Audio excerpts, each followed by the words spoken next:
Renungan Harian Rabu 7 April 2021, Roma 6 ayat 8. Jadi jika kita telah mati dengan Kristus, kita percaya bahwa kita akan hidup juga dengan Dia. Firman Tuhan hari ini berbicara tentang bagaimana kita memandang arti kehidupan kita di dunia ini.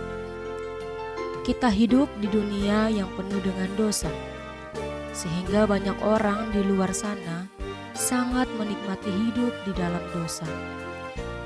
Oleh karena itu muncul pertanyaan, apakah kita boleh bertekun di dalam dosa? Penulis kitab Roma ini berkata dengan jelas, dapat kita perhatikan penggunaan tanda seru yang mengatakan sekali-kali tidak. Ini artinya orang percaya tidak boleh lagi hidup di dalam dosa.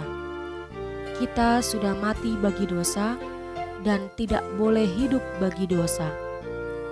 Jika kita telah mengambil bagian dalam keselamatan di dalam nama Tuhan Yesus Kristus, antara lain dengan mengaku percaya kepadanya, yang biasanya kita lakukan pada sakramen baptisan, dengan demikian kita juga mengambil bagian di dalam seluruh kehidupan Tuhan Yesus yang telah Tuhan Yesus jalani semasa hidup di dunia ini.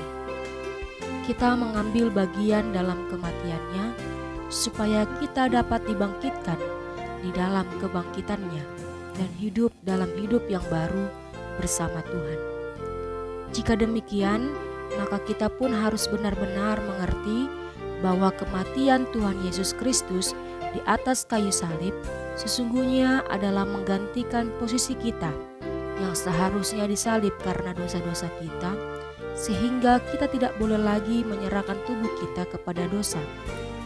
Kita yang telah mati, maksudnya dalam kematian bersama-sama dengan kematian Kristus, telah bebas, lebih tepatnya dibebaskan dari dosa. Dan jika kita telah mati dengan Kristus, kita juga akan hidup dengannya, karena Kristus telah mengalahkan maut, sehingga maut tidak berkuasa lagi atasnya dan atas kita yang percaya kepadanya. Ingat bahwa Tuhan Yesus Kristus hanya mati satu kali saja di atas kayu salib. Dia tidak mungkin mati berkali-kali di atas kayu salib. Karena kematiannya dan kebangkitannya tersebut, kita yang menjadi pengikut Kristus juga dapat hidup karena Dia. Oleh karena kita telah dihidupkan bersama-sama dengan Dia, maka kita juga harus hidup bagi Dia, yakni Tuhan Yesus Kristus, dan bagi Allah yang mengutus Tuhan Yesus Kristus ke dunia. Kita telah meninggalkan kehidupan lama kita yang berada di dalam dosa dan menggantinya dengan kehidupan baru di mana kita harus hidup bagi Allah. Pertanyaannya, bagaimana konkretnya untuk mati bagi dosa dan hidup bagi Allah? Cara paling mudah adalah menjauhi dosa yang dulu kita lakukan ketika belum mengenal Kristus. Kita semua punya kelemahan masing-masing yang rentan bagi kita untuk jatuh ke dalam dosa. Sebisa mungkin, jauhi segala sesuatu yang bisa membuat kita jatuh ke dalam dosa, dan usahakanlah kita boleh hidup benar dan hidup kudus bagi Tuhan.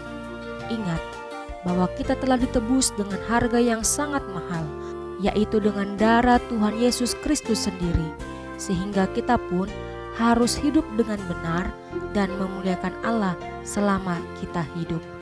Amin. Tuhan memberkati.